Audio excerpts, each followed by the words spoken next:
l'accès, mais avec un accent particulier sur la question électorale.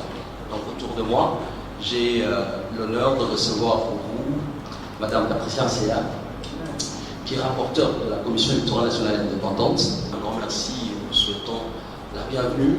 On s'est retrouvés l'année dernière dans cette même salle, nombreux dans cette salle, dans ce pays, dans la lutte pour l'accès à l'information publique, et avec lui on va essayer également oui, commission justice et paix de la CENCO, l'épiscopat Congo. Donc sans plus tarder, on va rentrer mais vraiment dans les vifs du sujet avec Henri Christian Ongenja. Généralement quand on parle d'information et vous voulez que les gens entrent dans le meeting, comme tous les autres panélistes, si vous avez des contributions ou des précisions, comme c'est un débat, on va les avoir tous. Et donc on a les questions, Madame Patricia Seya, et on attend de vous des précisions sur le public électoral. J'insiste sur les concepts, mécanismes, comme ça alors on a les questions. Est-ce que Madame, vous pourriez juste ramasser les questions avant de terminer cette partie? Pas lutter contre la corruption. Concrètement, vous parlez des documents, vous parlez des données qui sont aujourd'hui dans des entreprises. Il y croit, il fait confiance. Si le public ne fait pas confiance au processus, ce processus ne sera pas. Et celui qui vous refuse, ou soit celui qui altère une information, il y a des sanctions qui sont prévues. Ça fait partie de notre vie d'ailleurs. Parce que même notre cerveau, s'il n'a pas accès à l'information. Nous aurons des défauts de moins en moins. Les outils essentiels à l'intégrité de l'élection. Parce que les citoyens ont non seulement les doutes sur le processus électoral est valide. Voilà ce que je peux dire par rapport aux défis. Et c'est ça l'avantage du calendrier. Mais schématiquement, vous attendez quoi pour vite les parties prenantes autour d'une table, par exemple, comme ça, avec des preuves, parce que c'est elle qui détient la source. Possible.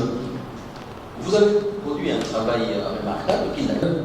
Mais est-ce qu'on a suivi les communiqués? Table d'excellence a publié les communiqués.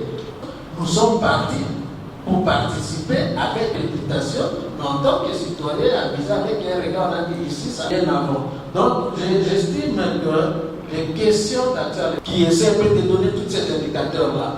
Alors, c'est ça vraiment ce qui va nous aider. Je sais que vous tenez beaucoup à l'indépendance de la CENI, l'indépendance vis-à-vis des pouvoirs. Je parle de tous les pouvoirs, mais en même temps, vous faites partie des institutions de l'État. En même temps, comme disent les autres panélistes, les élections, vous ne les faites pas pour vous. Vous les faites pour la population, parce que vous les faites par délégation de mandat.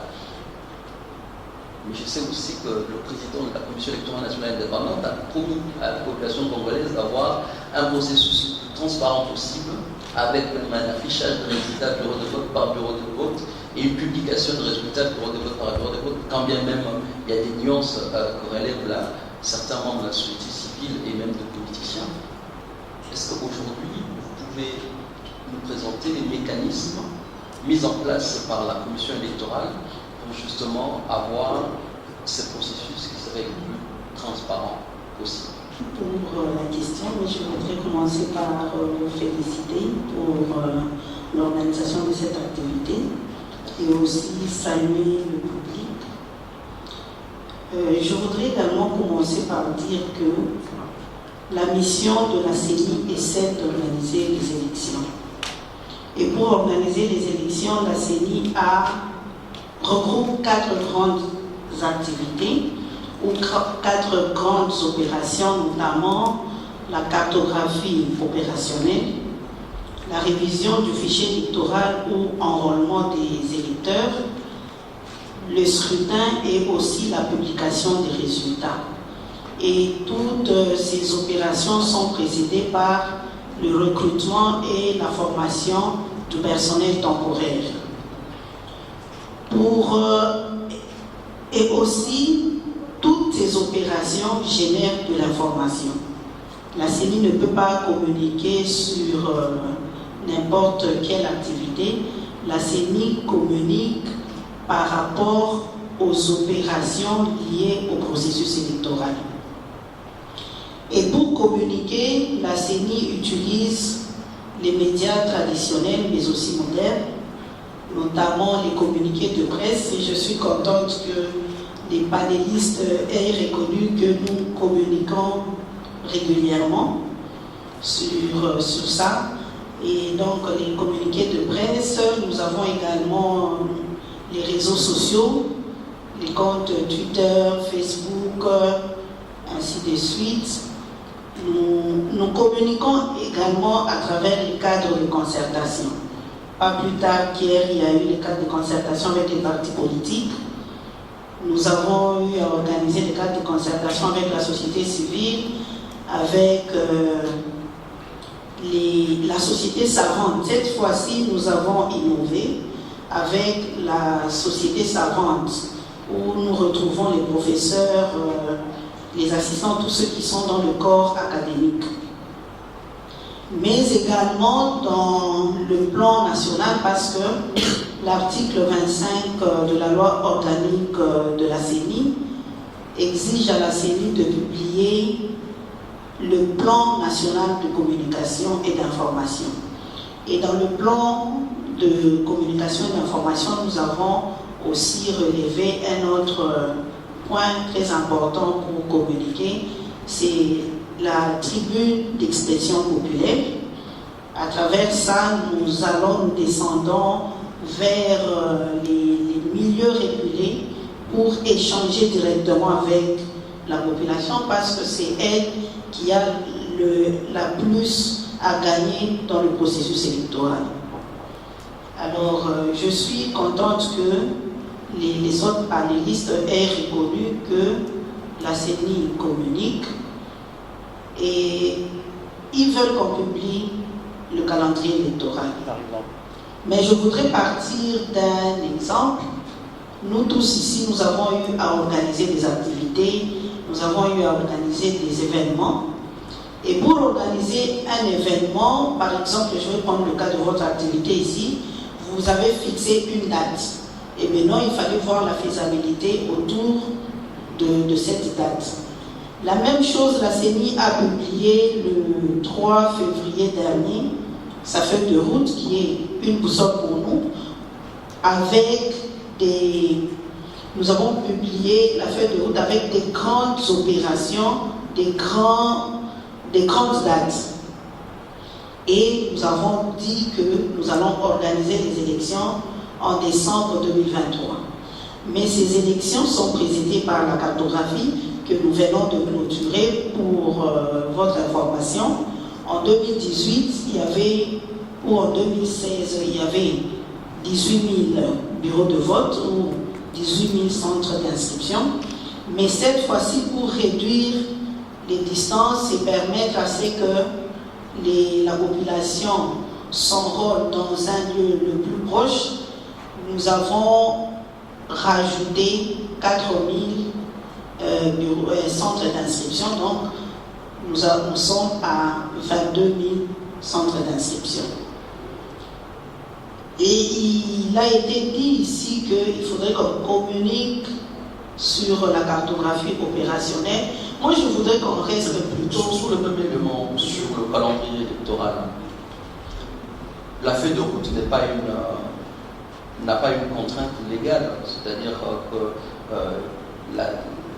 la Constitution, la loi électorale, tous les cadres normatifs et réglementaires ne vous obligent pas de présenter une feuille de route. Mais par contre, on vous exige de présenter un calendrier électoral. Qu'est-ce qui vous empêche aujourd'hui? Parce que là, vous avez commencé une opération qui est importante, la cartographie, mais qui n'est pas insérée dans un calendrier légal. Qu'est-ce qui empêcherait qu'on ait ces calendriers? Parce que vous en avez le moyen. Comme je le disais, quand on organise un événement, on essaye d'abord de mettre toutes les choses en place et là, on communique. La CENI, quand elle a publié sa feuille de route en février dernier, elle a relevé quelques contraintes. Et pour publier le calendrier électoral, nous avons voulu élaguer toutes les contraintes. Et à ces jours, en dehors de la contrainte sécuritaire, toutes les autres contraintes sont en train d'être évacuées. En bon bois. Oui. Pour votre information, lundi c'était avant-hier, nous avons eu une correspondance du ministère des Finances qui a envoyé encore quelque chose dans nos comptes.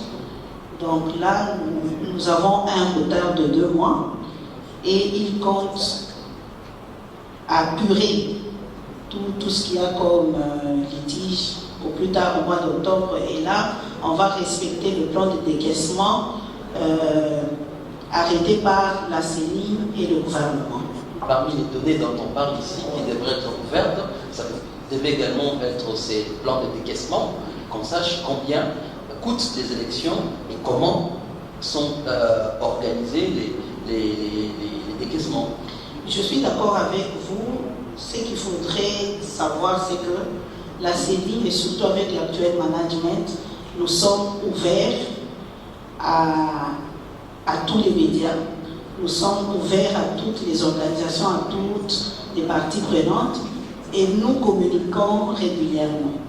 Sur cette question des finances, je pense que nous l'avions déjà communiqué et je pense En fait, à la différence de ce que disait Henri Christel-Onguinja, quand il fait la différence entre le mode actif et le mode passif, hein, vous évoquez notamment le fait que passivement, les journalistes peuvent aller récupérer l'information, mais activement, on devait avoir une plateforme qui présenterait ces données-là.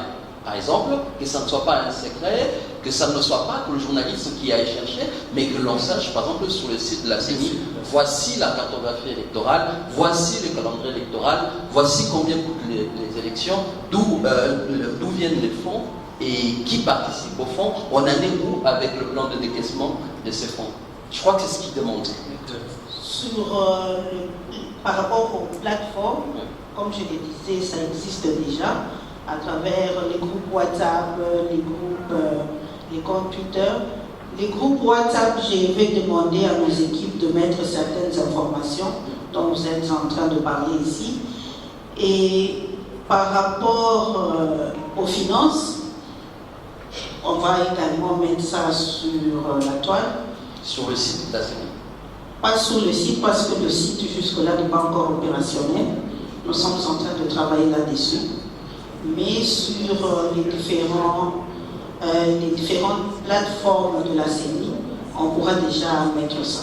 Quand il y a eu une ping-pong entre le ministère des Finances et la CENI, nous on a pris parti pour la CENI. Nous avons fait un communiqué et nous avions réclamé qu'il y ait un plan de décaissement pour qu'on soit rassuré que la CENI va recevoir tout ce qu'il faut pour organiser les élections. Nous pensons que nous l'avons réclamé, celui là, c'est quand même important qu'il soit c'est une information juste que nous voulons avoir. Et concernant le calendrier électoral, pour le premier aspect, vous voulez qu'elle dise s'il y a un plan de décaissement? S'il y a un plan de décaissement, oui.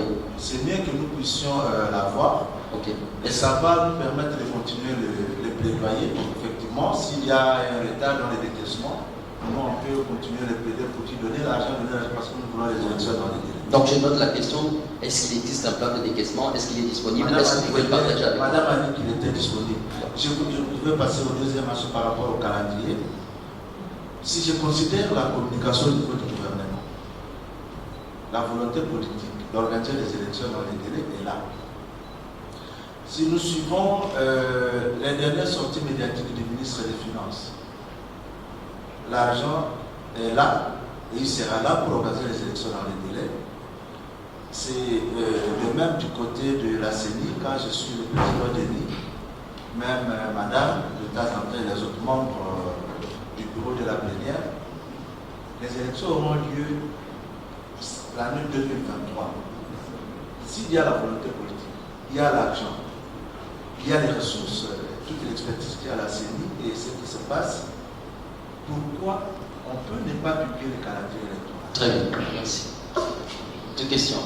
Oui. Mais ce plan de décaissement, on va l'avoir ou pas? Comment on fait pour l'avoir? Le plan de décaissement, là, c'est une décision de l'Assemblée plénière. Il faudrait que l'Assemblée décide s'il doit être rendu public ou pas. et surtout que c'est un plan seulement. Mais ça permet, comme il a dit, à la société civile de continuer cet accompagnement. Comme je le disais, il y a plusieurs manières de communiquer. Il ne suffit pas seulement de mettre ça sur la toile pour qu'on rende public, mais aussi on peut le mettre à la disposition de la société civile, par exemple, sans pour autant passer par les réseaux sociaux. Oui. Le calendrier, étant donné que les contraintes sont en train d'être évacuées. Par rapport au calendrier, peut-être je n'ai pas reçu mandat de le dire.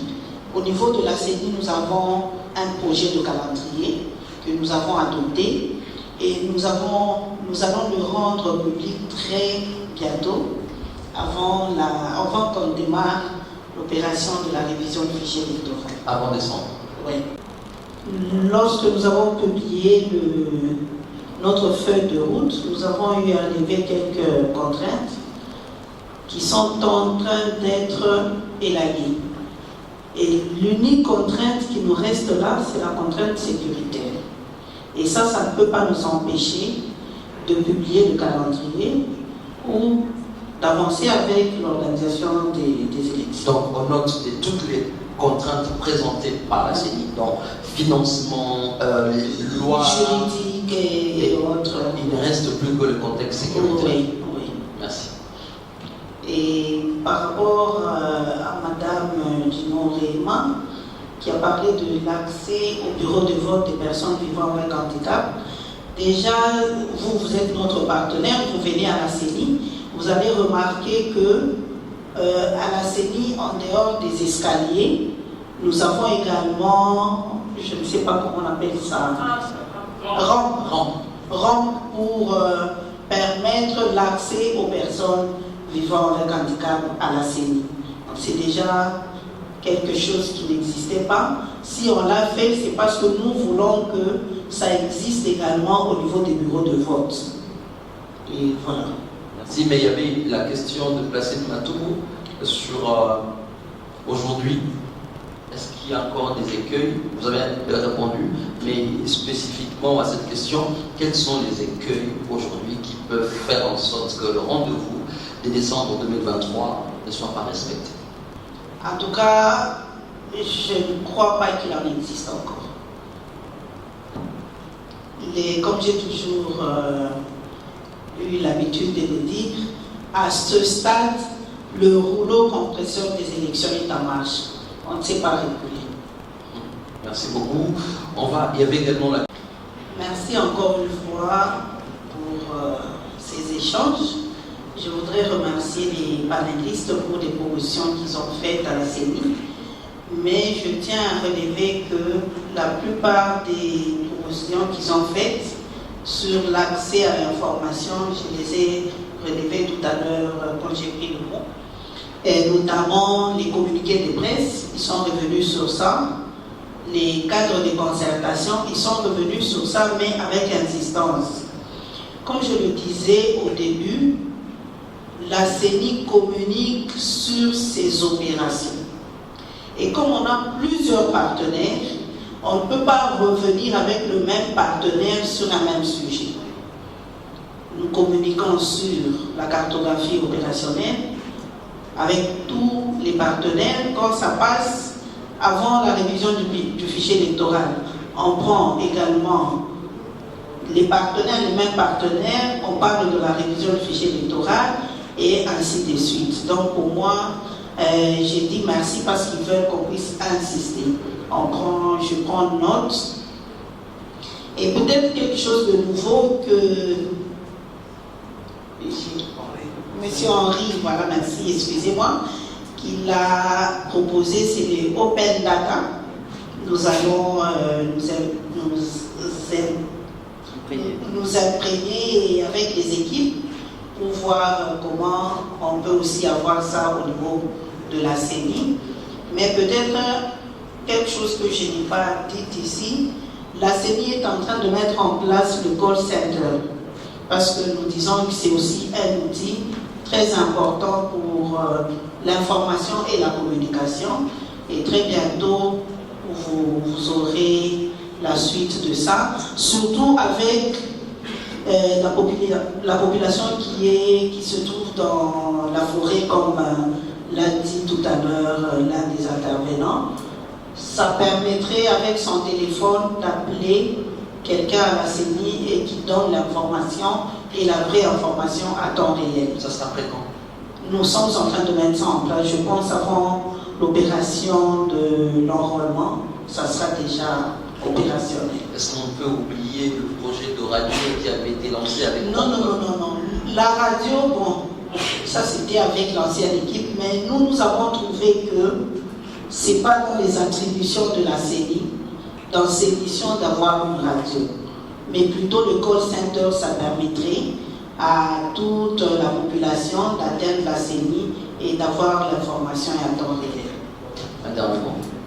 Un dernier mot, c'est pour remercier, et comme vous l'avez dit, si on peut avoir ces genres d'activités mensuellement, ça permettrait d'élever ou de relever, excusez-moi, comme je le disais, ces genres d'activités permettraient à la CENI et aussi aux journalistes qui sont là d'avoir les mêmes informations aussi à la société civile.